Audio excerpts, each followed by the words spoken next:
Hi guys, welcome back to my channel. Thank you all for stopping by.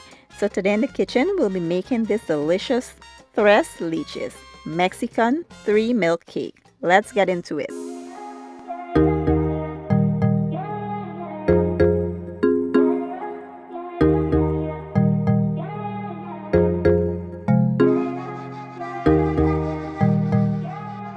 Okay guys, so let's take a quick look at the ingredients you'll need for this recipe. Here I have some cake flour, but regular all-purpose flour is fine to use as well. I have some whole milk, eggs, sugar, some baking powder, salt, and almond extract.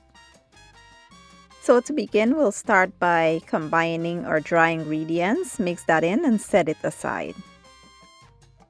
Next, you want to combine the eggs, sugar, and the almond extract.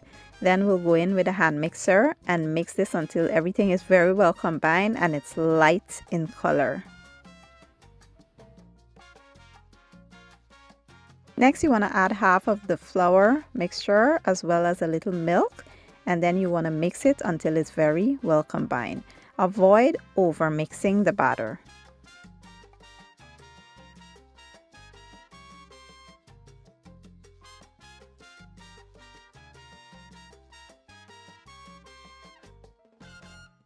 Once I added the other half of the flour mixture, I decided to mix it in by hand just to avoid over mixing the batter like I said. Once everything is very well combined, this is how it should be looking.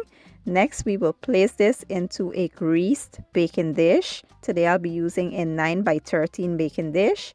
Once the batter is added in there, you want to place this in a 350-degree oven for about 25 to 30 minutes or so. Once you stick a skewer or a toothpick in the middle and it comes out clean, that's how you know that your cake is done.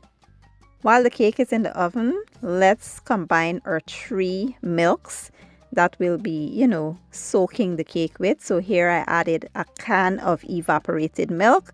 Then we will add some heavy whipping cream. If you want to add whole milk, you can do that as well. Half and half is also welcome. And here you see me adding a can of sweetened condensed milk.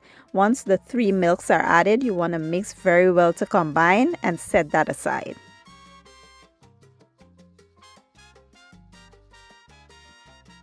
So this is how the cake is looking once it is done, but you want to make sure you allow this to cool completely before we move on to the next step. So once your cake is completely cooled, you want to get in there with a fork, a knife, a skewer, whatever you feel like poking the holes with. Go in and do just that. Make sure you poke the cake all over so that the milk can seep down in there and moisten the cake. The cake tastes the best when it's fully soaked and it's really moist. Make sure you get the middle part because that's the hardest part for the milk to get into.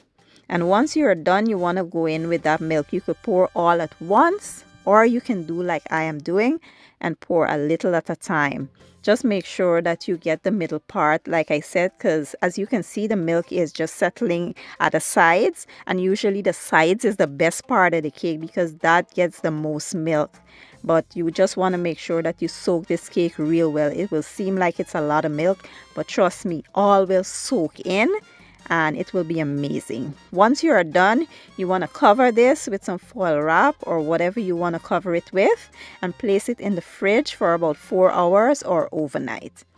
Once that cake is in the fridge, we'll go ahead and make some whipped cream. So here I've added some heavy whipping cream, some powdered sugar, and a little bit of vanilla. I will go in with my hand mixer and just mix this until it reaches stiff peaks.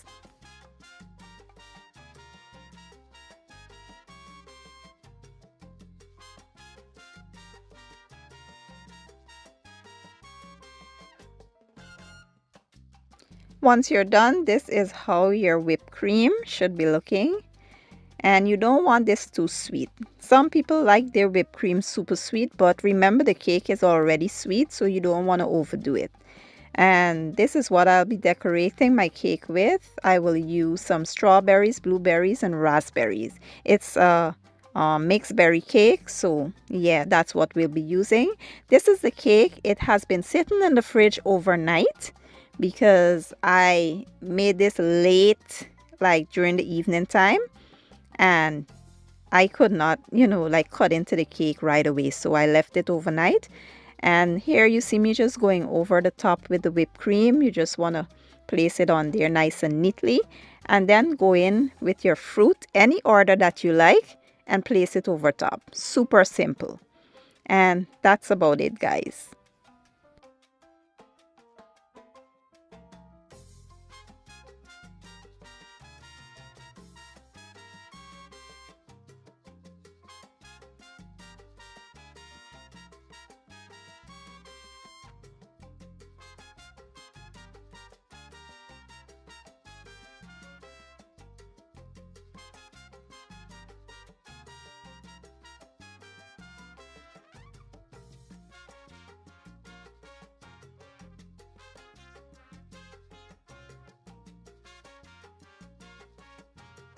And here you have it, my version of tres leches, Mexican 3 milk cake. Now guys, when I tell you this was amazing, that's an understatement. It was absolutely divine. I could not wait to cut into the cake and show y'all what it looks like. This is what it looks like once I cut into it. It was so moist, and man, I can't even find words to describe. But for a little razzle dazzle and an extra pop of color, I added some strawberry syrup, and that made it even more fantastic. I can't wait for y'all to try the recipe. If you enjoyed the video, don't forget to give it a thumbs up. It helps the channel out a lot. Share it and leave a comment down below. I will leave all my ingredients and measurements down in the description box, and I'll see you guys in my next one. Thank you for watching. I appreciate your support, and as always, enjoy